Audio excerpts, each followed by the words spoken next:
In this video, I'm going to show you a brief introduction to the Pages word processing app on the iPad. To begin, we'll start a new document.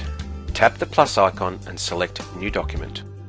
Pages includes a number of different templates, but today we'll just pick a blank document.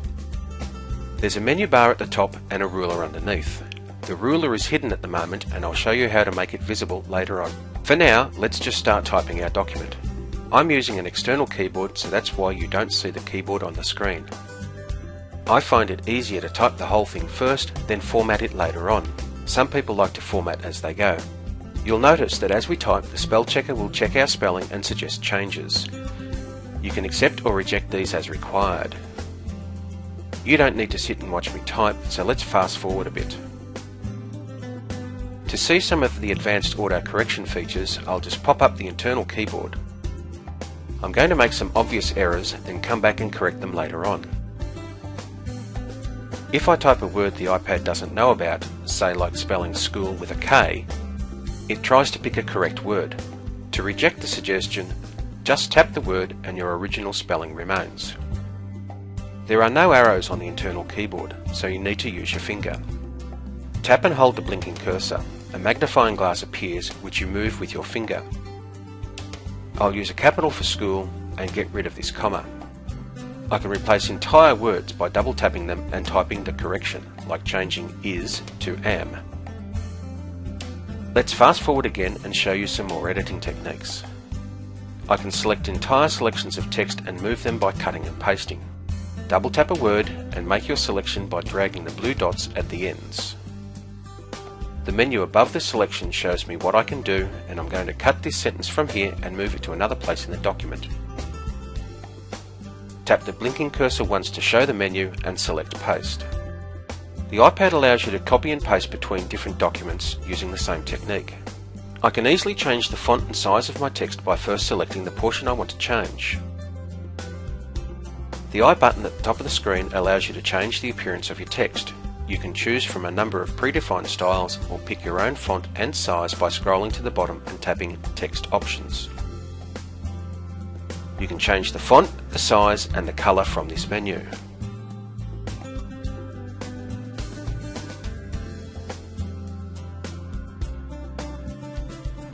Let's change the size a little and tap back to the document.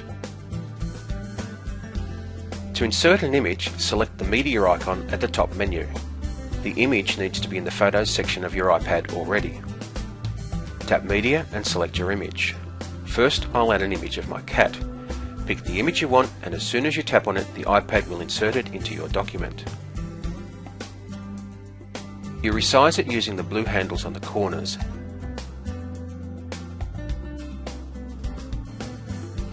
Then tap and move to the correct spot. As you move, you should notice some yellow lines which Pages uses to help you align the images. If these don't show, you can add them using the settings icon at the top of the screen. Now I'll add my second image. Find the image you want, resize it and move it into place.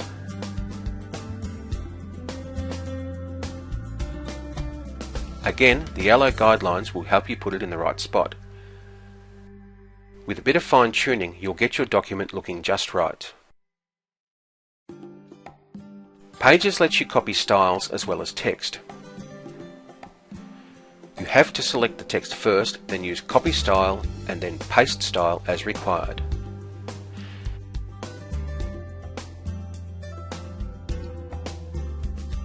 To center your text, tap the I menu, then Layout and make your choice.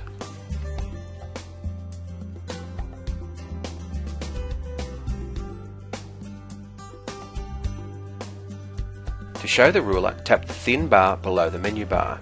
Many formatting options can be applied directly from the Pages ruler. Tap the X to hide.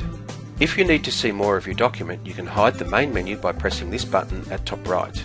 Tap in the middle of the screen to show the menu again. To rename our document, we need to return to the main Pages screen and tap the current document name. Type in the new document name and tap Away to save.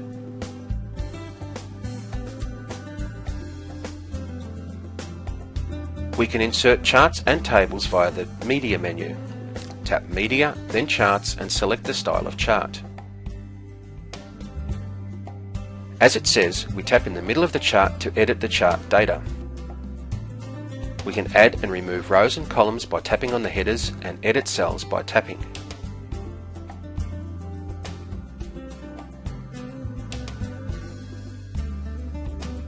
Fast forward again to a chart I've already prepared. When I've finished entering my data, I tap Done to return to the document.